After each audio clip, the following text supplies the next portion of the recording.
It's science time with Hoover and Sparrow. We're really excited to share the book with you today, but we're not going to read it. We're going to let the author read this book to you. But it's about the Ukrainian art of egg decorating, and it's a book by Patricia Polacco, and it's called Rashenka's Eggs. We're going to provide the link to you so that you can go listen to her read her story to you. So the activity today, you can use a real egg or you can use more like a craft egg. So with the craft egg too, you can take this egg and you can draw a picture either with pencil or you can take marker and draw your picture and color it in with markers. And you can see that the designs in the eggs are really detailed and gorgeous, as you probably heard when you listened to Mrs. Polacco read that book.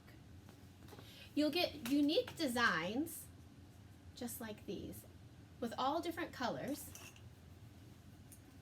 And if you're having trouble getting your egg to hold still, if this is from a tape roll, and if you just set that down, your egg will set right on it. That was nice that you could engineer something like that. It is, and they're just beautiful with that permanent marker and then using the watercolor markers on top of that then to make the designs. And the last thing that, you don't have to do this last step, but if you have some clear spray that you use to seal acrylic paints or even to seal like drawings, if you spray a glossy coat, they come out really shiny and just beautiful, and you can set them on that to dry. So we would love to see your eggs. If you would snap a picture of those, and if you're in my class, you can go to Class Dojo, use your home login, and send me that picture. And my class can use class tag. And again, as always, if you're not part of our class, you can upload that to comments to this video. And we want to see those excellent pictures. Thank you.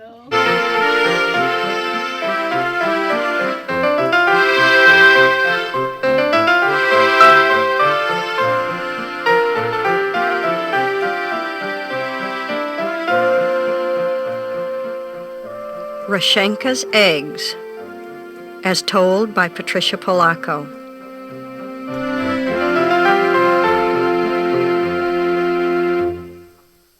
Babushka lived alone in a dacha, a little house in the country. But she was known far and wide for the fine eggs that she lovingly painted. Her eggs were so beautiful that she always won first prize at the Easter festival in Moskva. Each day, Babushka would take the shell of an egg from her basket and paint it in wonderful designs, using the shapes of stars and flowers, triangles and circles. Through the long, cold winter, Babushka painted. Then one day, after a snowstorm, Babushka went outside. She could still hear the faint sound of falling snow. It was a sound like soft rain. Herds of caribou came to feed at Babushka's because the grasses they usually ate were covered with snow. "A miracle," she whispered as she fed some. "These wild things have found their way to me." Just then, a flock of noisy geese honked loudly overhead. As they glided over the snow, one of them faltered and fell from the sky. Babushka went to where the goose lay, crumbled in the snow. "A hunter did this," Babushka grumbled. She carefully picked up the goose and took it back to her little house.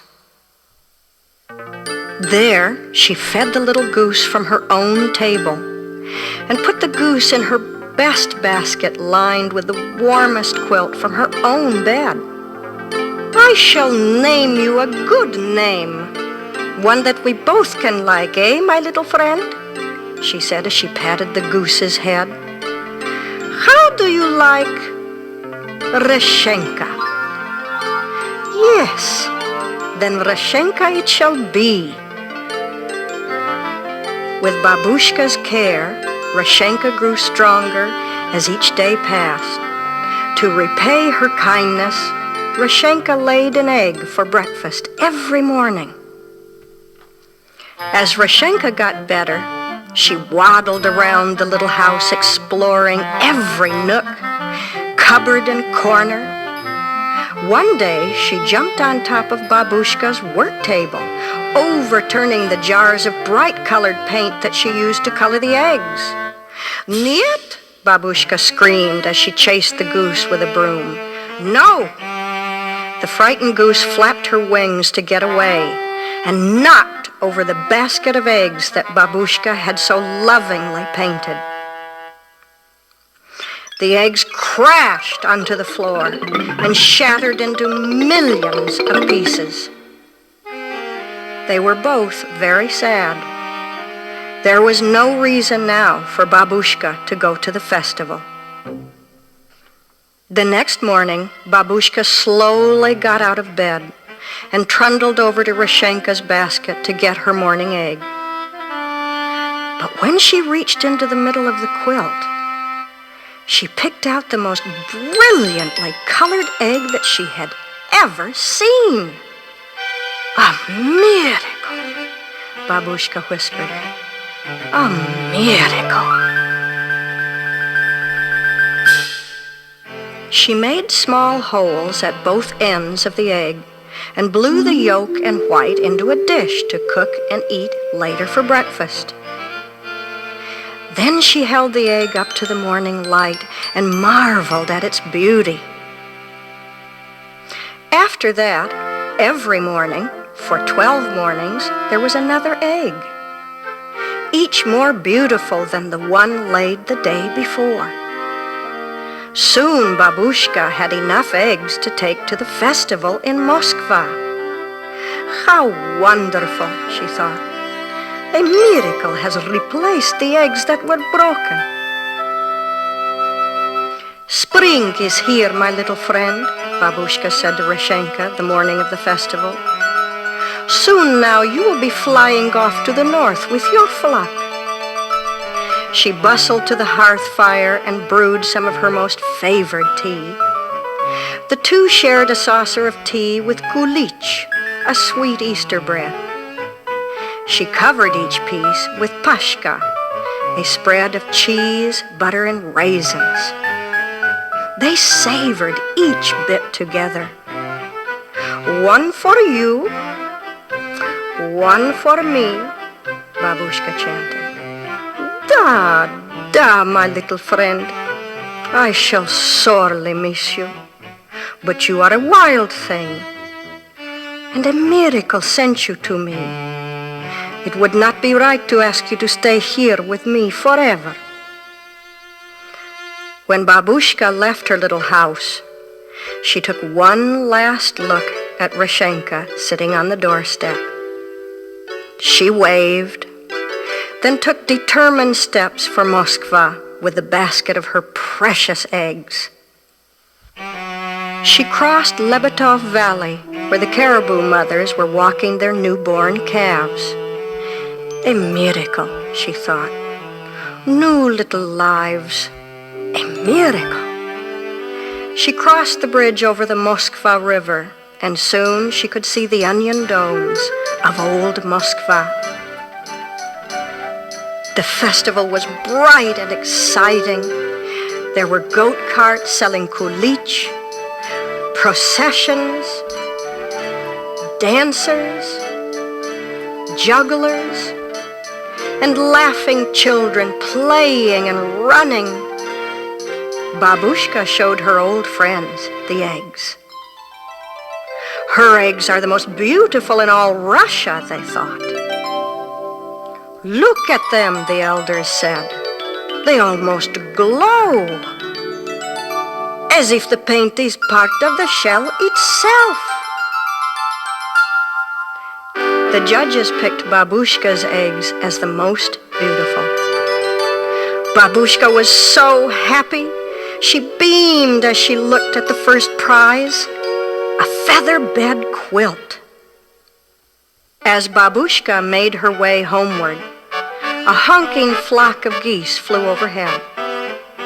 Babushka gave them a long, lingering look. She wondered if Rashenka was one of them.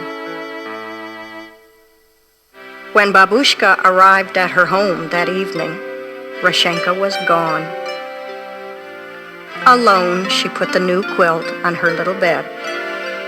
She brewed a cup of tea, ate the last of the kulich and pashka, got into bed with her favorite book of poems, and drifted off to sleep. She hadn't noticed Rashenka's basket.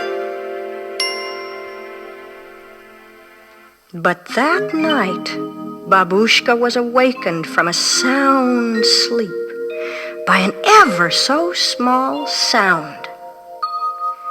It was coming from Rashenka's basket. She hobbled closer and saw a glorious egg. But this one was different from all the others. It quivered and moved. It made tiny, muffled sounds. The egg jumped, bumped, rolled, and pitched in the basket. Then there was a crack, and Babushka could see the very special gift that Rashenka had left for her. All a miracle, Babushka said. And this little goose remained with Babushka always.